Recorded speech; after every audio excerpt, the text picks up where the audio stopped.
오늘 우리 이사야 메시지하고 다 상통이 되는 말씀이어서 너무나 감사드립니다.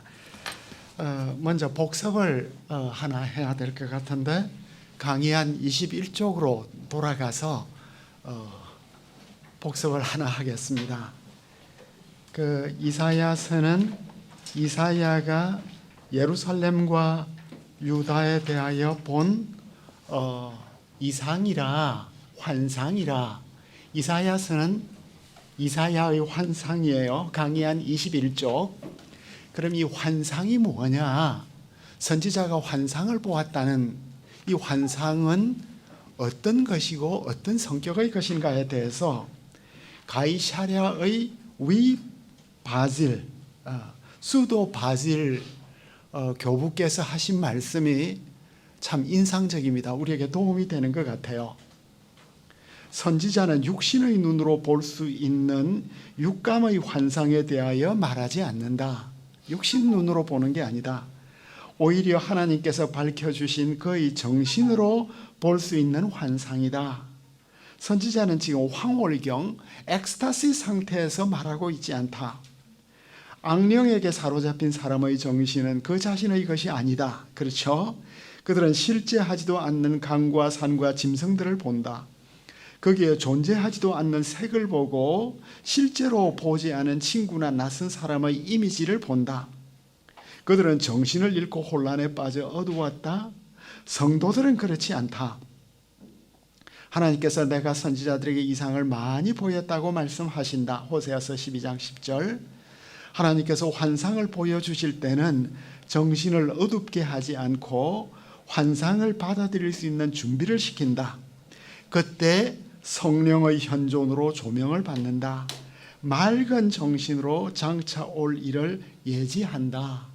그러니까 이사야 선지자나 다른 여러 선지자들이 본 환상은 온전한 정신으로 성령의 조명과 성령의 빛 속에서 본 것이다.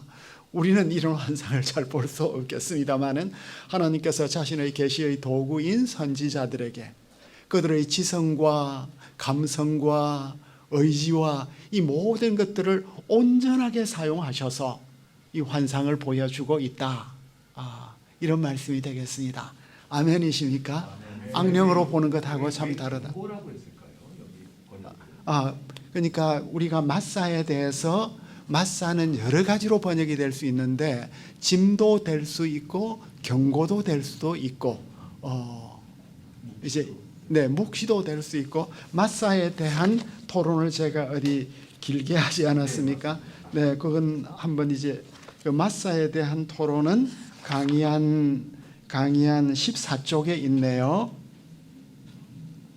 환상으로 70인역이 환상으로 번역을 했고 불같다는 짐 오누스라고 했고 영어 성경에서 킹제임스 버전은 버든으로 이야기를 했고 영어 성경 현대역에서는 오라클, 메시지, 프로페시, 프로클레메이션, 프로나운스먼트, 그리고 동아시아 성경에서는 일본 성경에서는 선고, 그 다음에 탁은 일본 성경이에요. 묵시는 이제 그 Chinese New Version이고 우리말에서는 처음에는 그 1911년 첫 구역이 나왔을 때는 묵시로 얻은 말씀, 그러다 이게 개역에서 경고가 되었고 표준 세번역에서는 엄한 경고의 말씀 선언, 주로 이제 재앙 선언이 되겠습니다.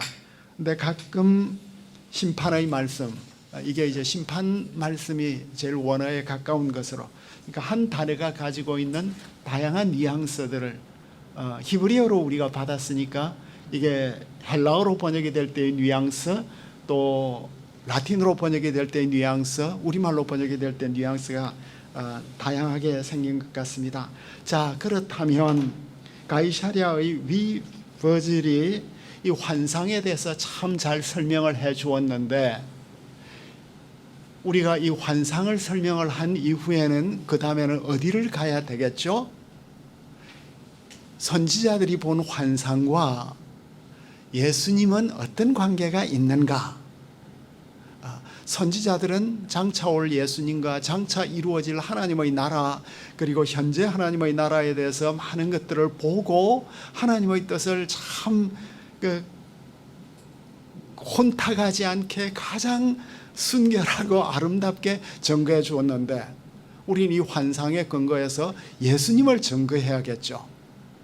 선지자들은 환상을 보았지만 예수님은 어떤 분이에요? 하나님의 말씀 자신이죠. 그러니까 구약에서 신약으로 바로 넘어가야 된다는 거예요. 이 예언의 말씀이 육신으로 온 것이 예수님이시다. 그러니까 쉽게 말하면 예수님은 로고스이시다. 예수님은 하나님의 말씀으로 우리에게 육신으로 오신 분이시다. 로고스로 가야 될 것 같아요. 그 다음에 이제 구약적 맥락에서 말씀을 드린다면 예수님이 바로 토라시다.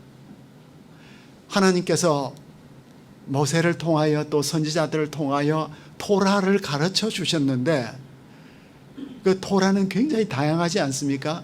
이 토라가 율법으로도 번역이 되고, 또 토라는 에스키모의 눈처럼, 또 우리의 쌀처럼 온갖 여러 동의어들을 가지고 있잖아요. 그죠? 뭐 쌀 가운데는 뭐 맵쌀도 있고 찹쌀도 있고 보리쌀도 있고 또 무슨 쌀이 있죠? 쌀도 삼겹살도 있고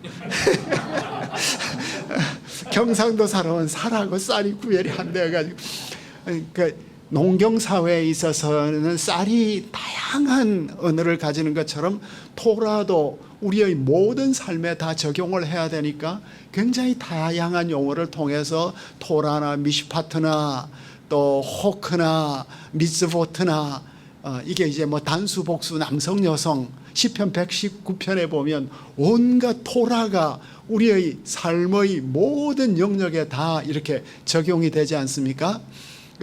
시편 119편에는 시편의 모든 장르들이 다 있어요. 그죠? 찬양도 있고 감사도 있고 애가도 있고 개인 애가도 있고 공동체 애가도 있고 서원도 있고, 이 토라가 우리 인생의 모든 장르에 다 이렇게 비춰주는 것이 시편 119편이에요. 그러니까 이 토라가 육신으로 온 게 예수님이다. 토라의 완성이 예수님이시다. 그 토라는 참 유대인들에게는 율법으로 그냥 왔는데, 그 사람으로 오면 누구냐? 예수님이시다. 또 이제 구약의 배경에서 말씀드리자면 그 호크마가 있지 않습니까? 지혜. 예수님이 호크마다. 솔로몬이 온갖 다양한 호크마를 우리에게 말해 주었는데, 잠언에서 또 전도서에서 또 시편에서, 구약은 또 이제 그 지혜의 세계예요. 그죠? 율법뿐만 아니라 지혜를 우리에게 계속 일깨워 주는데, 그 호크마가 사람으로 왔을 때, 여성으로 왔을 때의 모습이 잠언 31장. 이 지혜가 사람이 되면 어떤 어떤 사람처럼 보일까? 잠언 31장에 호크마의 현현처럼, 화신처럼, 육신을 입은 것처럼, 마치 소피아가 우리 가운데 있다면 어떤 모습일까를 보여주는 게 잠언 31장. 그러니까 예수님이 바로 토라이시고 호크마이시고 또한 로고스이시고, 그 선지자들의 말씀은 그래도 이제 완전한 하나님의 계시지만 또 이제 여러 한계를, 역사적인 한계를, 언어적 한계를 가지고 있는데, 예수님이 완전한 하나님의 계시로 오셨다. 하나님께서 여러 부분과 여러 모양으로 선지자들을 통해서 말씀하셨는데, 마지막 날에 아들로 우리에게 오셨다. 이 계시의 완성이시다. 그러니까 이사야를 말씀할 때도 항상 예수님이 계시의 완성이라는 것을, 그 출발을 이사야서에서 하더라도, 그 출발을 이사야서에서 안 하면 우리 발판이 없어지니까 구약 말씀의 발판을 하더라도 최종적인 메시지는 예수님이 계시의 완성으로 우리에게 오셔서, 우리가 뭐죠? 그 뭐 점을 칠 필요도 없고, 뭐 사주 팔자 관상 이런 걸 볼 필요가 없다. 예수님이 하나님의 온전한 뜻을 보여주셨다는 것을 우리가 1차적으로 이제 복습을 한번 했고, 두 번째로 우리 강의한 내서 어제 그 가장 인상적이었던 모습 가운데 바벨론의 왕, 아시리아의 왕이면서 바빌론 왕이었던 사르곤과 사네립의 그 죽음의 모습이 새벽별의 그 추락으로 우리에게 왔습니다. 그죠? 그러니까 아이돌이 추락을 할 때는 참 온 나라가 가슴 아픈 거죠. 그럼 이제 이 새벽별의 아침의 아들, 새벽의 아들 계명성이여 어찌 그리 하늘에서 떨어졌는가. 그 온 열국들이 기뻐하는 이 조가, 패로디 조가를 하고 나서 우리의 설교의 포인트는, 묵상의 포인트는 사탄에가 있는 게 아닐 거 아니에요. 그죠? 사탄은 추락한다. 예수님께서도 말씀하셨잖아요. 보라, 내가 사탄이 하늘에서 떨어지는 것을 내가 보았느니라. 그죠? 예수님은 사탄의 추락을 보셨고 겟세마네에서 사탄에게 참 승리를 거두셨습니다. 그죠? 아버지의 뜻에. 그러니까 이 새벽별의 추락을 보면서 묵상의 마지막 포인트, 설교의 마지막 포인트는 어디로 가야겠습니까? 예수님의 성육신으로, 빌립보서 2장, 그죠? 이 새벽별 계명성하고 정반대의 길을 예수님이 걸으시잖아요. 예수님은 하나님의 본체와 동일하신 분인데 자기를 완전히 비우셨다. 이 사탄은, 이 새벽별은 너무나 영광스러운 존재로 빛으로 창조되었지만 그것도 부족해서 에덴 동산의 아담과 하와처럼 하나님처럼 되고 싶어하는 그 우리의 인식론에 있어서 제일 중요한 게, 기독교 인식론에서 제일 중요한 1번이 뭐예요? 박노철 목사님, 웨스트민스터에서 배우신 기독교 인식론의 제1번, 그것은 Creator, Creature Distinction. 우리는 피조물이다. 우리는 창조주가 아니다. 그러니까 이제 그 미켈란젤로가 천지 창조를 할 때 하나님의 그 모든 에너지가 이 뭐예요? 아담에게 가지만 그들은 안 만나죠. 그 디스팅션이 아무리 우리 가운데 참 지혜롭고 영광스럽고 훌륭하고 은사가 출중해도 나는 하나님이 아니다. 근데 이제 모든 사람들은 뭐가 조금만 되면 내가 신이다. 철저히 비우시는 예수님의 모습. 그러니까 한국 교회가 어떻게 살 수 있느냐, 뭐 이런 질문들을 우리가 하지만 목회자들과 영적 지도자들이 자기를 비워야만 된다. 그러니까 예수님을 닮아서 비워야 된다. 우리는 조금만 뭐 잘 되면 자꾸 이렇게 들떠가지고 막 자랑하고 싶어 하는데 그거 죽이고, 그죠? 예수님의 비하를 늘 묵상하는 이 대비를 우리가 했으면 좋겠습니다.